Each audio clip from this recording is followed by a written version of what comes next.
Welcome to Conversations with Character. I am here with Wesly, straight out of England, bro. Let's get to it, man. Let's start with how old are you? Where are you from? Yo, what's up, man? I'm from the southwest of the UK. I grew up in South London, moved down here. Very different part of the country, for sure. I'm 20 now. I started making music when I was about 16, 17, sort of. So I've been at it for a little while. I sort of got the grips of what I'm doing now, so Hell yeah. love it. And, London, England is very different depending on where you live. That's what I've heard, right? Oh yeah, for sure. It's really strange. Like I moved from the city down to here, so we're like by the coast here. It's completely different. It's sort of a weird like mix between countryside and like beach sort of vibe down here. It's really strange. What's the culture difference between where you lived before and where you live now?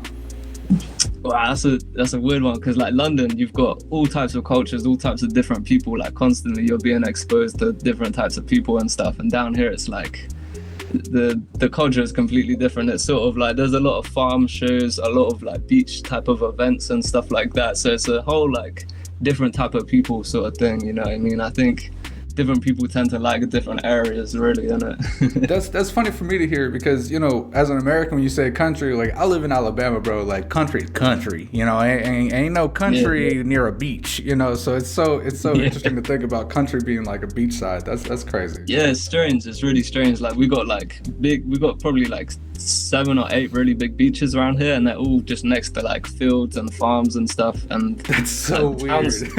Yeah, it's just strange. Like the towns are set up really strange as well. We've got like 4 or 5 maybe like main towns, and in between them there's like nothing really. So you've got to like travel between all the different towns to sort of like get what you need and stuff like that. It's really weirdly laid out down there. That's crazy, man. So you started music at 16. Tell me about growing up. So growing up, my dad is a DJ and he's been like heavy on music his whole life really. So I had a big influence of that from the jump really. I've always been quite interested in music and stuff, and I have a lot of sort of props to give to him for that, for sure. Sort of set me on a path in a sense.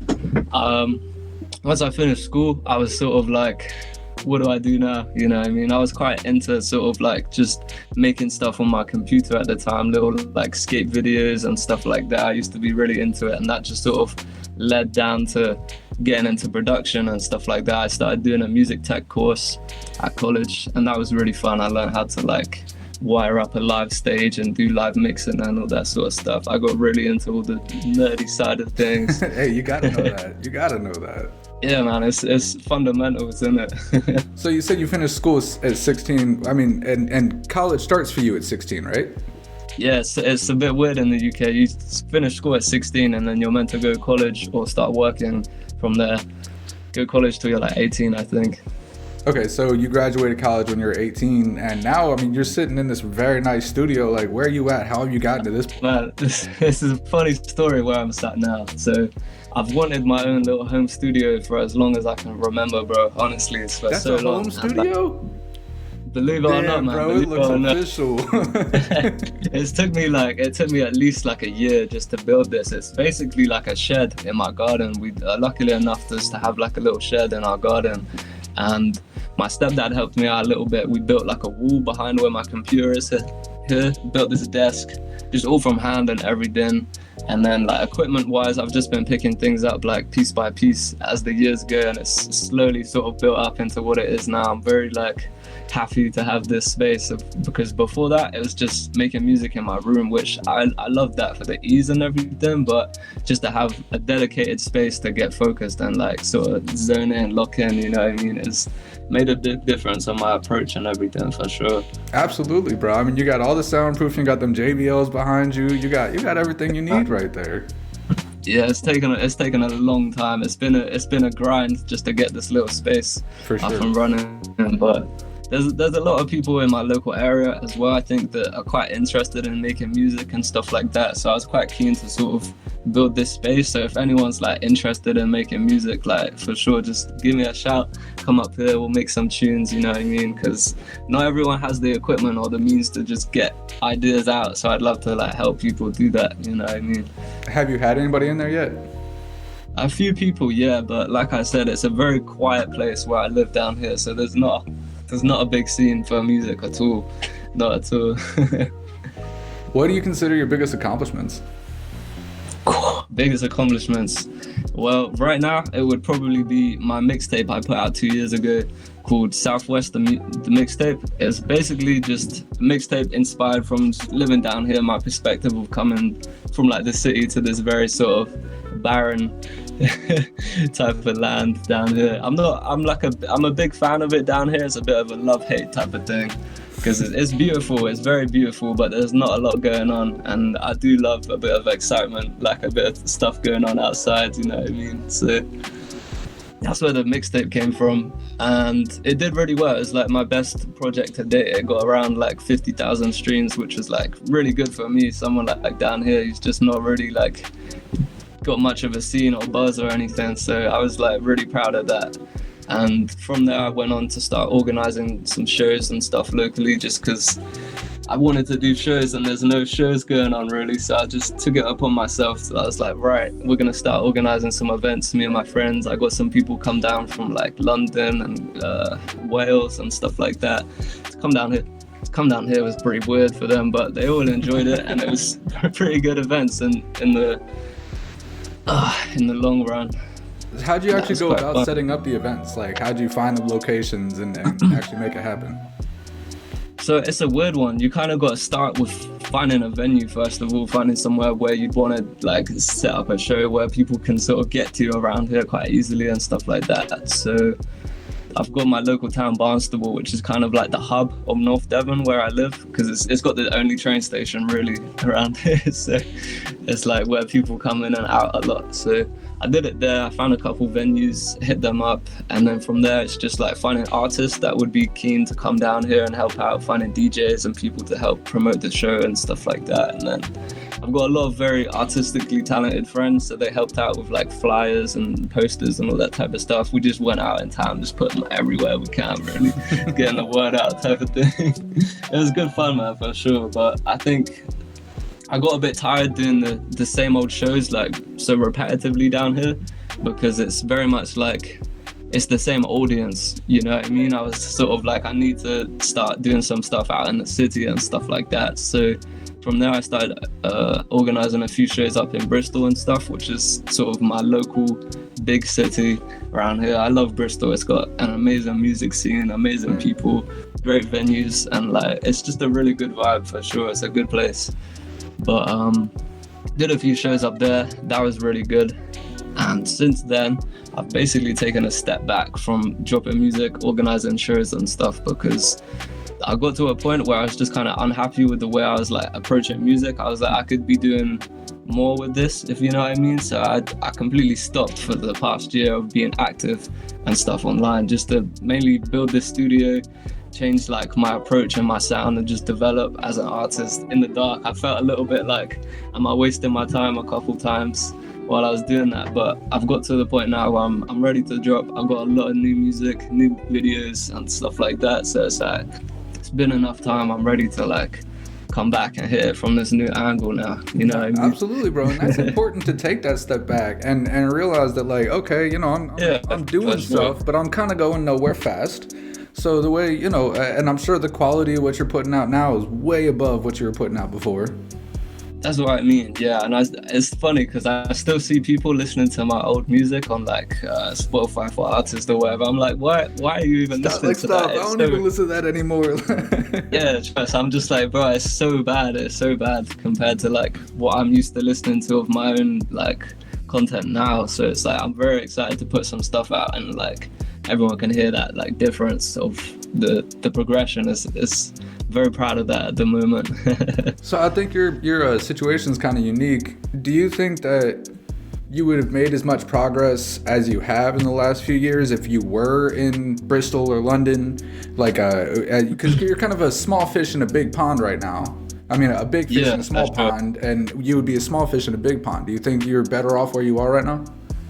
That's something else as well. It's another thing that I'm like sort of working on in my head at the moment. I think I've kind of outgrown the area in a sense of what I can do here, what I can get out of it and stuff. So I think next steps is definitely getting myself to a city, because like you said, I do think I would have done better if I had the access to more venues and stuff like that, and I was actually there. I could get and go and like what's the word, network with people properly, like on the regular, and go out to events and stuff. Because besides that, I've got to go get like a train, book a hotel and stuff if I want to go out there. So it's like I am planning to move out to Bristol when I can. It's just a matter of saving up as well, and I've just built a studio, so I'm not trying to dash too quickly. Right.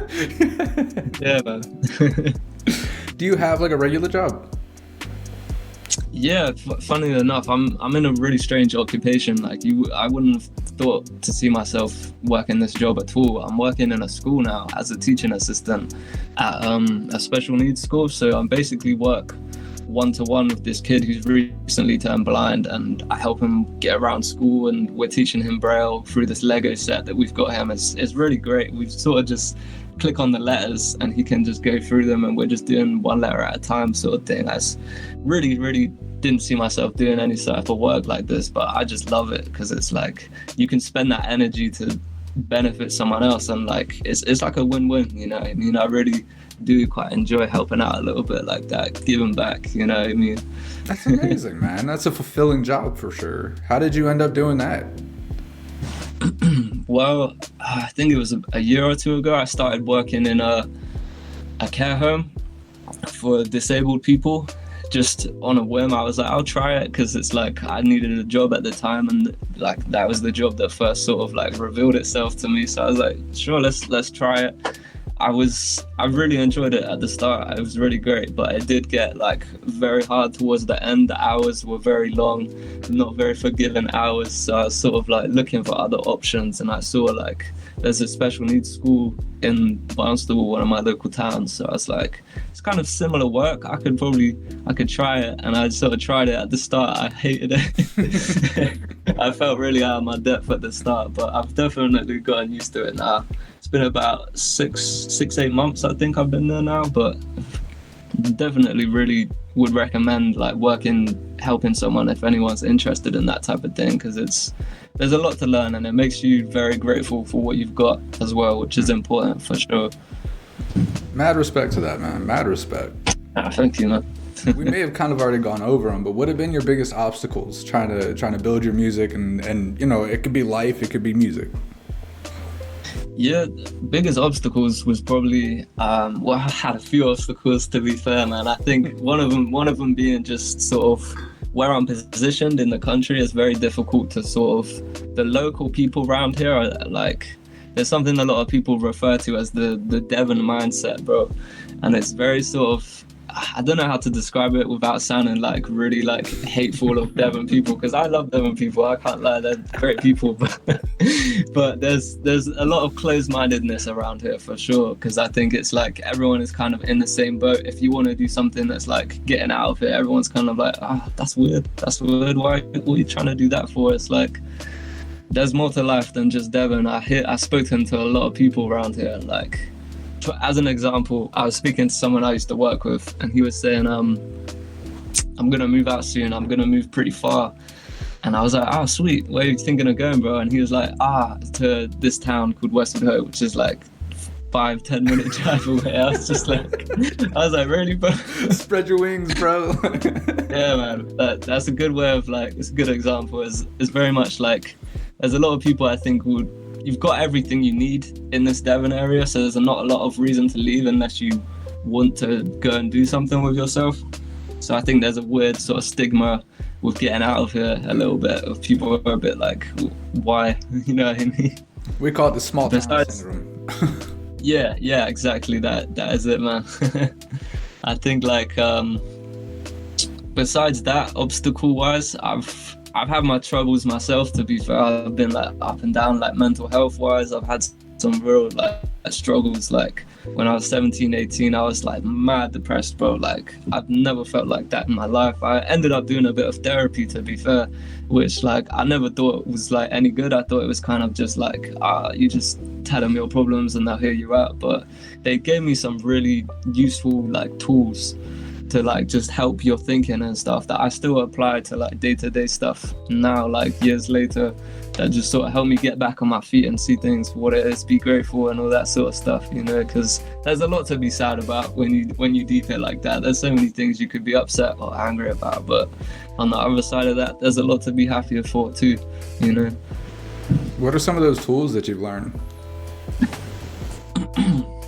I think the most important one for me is, I've said it a few times, but just being grateful, like just listing when you wake up a few things that you're grateful for every day. It just gives you something that's like, I haven't got this, but I've got this, you know. It's like, it's little wins, little things to be grateful for. It's like, because there's a lot really. It's like, got a roof over my head, clean water, like it's a lot in comparison to like other places, you know. How has music played a part in your mental health? Massive part, to be fair, bro. Like, as I'm sure most people would say, it's a great sort of export for any type of emotion. Like, you're feeling some type of way, you can write some bars down, you can start making a beat, you can exort that into so many different ways just to get it out rather than bottling it up, you know. It's easy to just hold on to feelings and stuff, but when you sort of use that for fuel for something else and make something like cool out of it, that's like a crazy concept in itself. It's just taking that energy and like flipping it, making it something you can use, you know, because it's a powerful thing, just how you feel and all that type of stuff. It's like, it's energy, isn't it? No doubt, bro. You said you're making your own beats? Yeah, a little bit. I'm pretty rubbish at making beats, if I'm being honest, but I got a little drum machine back here recently, and like just learning to use that and getting familiar with it has been like a really fun process so far. I'm mainly more of like a vocalist, but I love making beats. I'm not the best at it, like I said, but I'm trying to improve, you know. It's little steps. Absolutely, bro. You're on your way to being that triple threat, bro. You're gonna be a vocal engineer, a vocal artist, and a beat producer, man. That's what's up. Yeah, it's got to be done, man. I've spent a lot of time relying on different people for different things, and like it's great working with people. I love working with different people, but it's got to be the right people. I've had too many situations where it's been like unreliable people, or things taking too long and ending up not coming into fruition. So it's like, damn, I thought I'd teach myself what I can, and you know, just rely on myself in that sense. You're not the first artist I've spoken to that just got tired of depending on other people. It was like, you know what, I need to learn how to do it all. And that's really, it's important. Yeah, no, that's it. That's another thing that I think just made me fall in love with music as a kid, was just, there's so much to it that you can never learn all of music. There's just, you can go so deep with it in so many different directions and stuff. Like, it's something you can never truly like master. I think obviously there's experts and stuff, but there's still things that they're learning to do themselves and stuff like that. It's just like a infinite thing you can learn. It's great. How has social media affected all this for you? How is it doing for you? Social media is a funny one, because like, I have such a strange opinion on social media. I low-key just hate it, bro. I think it's a great tool. It's great for connecting with people and promotion and stuff like that. But it's a very tedious thing to do as well as an artist, when you mainly just want to do music, and then you've also got to promote yourself heavy online and stuff like that. And that's something I've fallen out of the habit with while I've been so inactive, just sort of like developing myself this past year. I'm gonna need to get back in the habit of just staying like active and on the Instagrams, on TikTok and all that sort of stuff.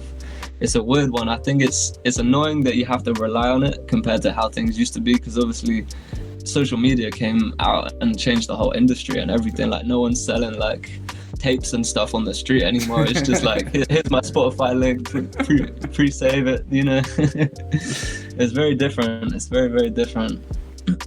But I do think it's good. I don't know if it's better or worse. It's a hard way to sort of look at it like that, but it's definitely more accessible for everyone to just sort of get out there and get your voice heard and stuff like that, for sure. Well, now you got this badass studio built, and that makes for some great content. I promise you can make great content in that studio right there. So you're on your way, bro. That's it.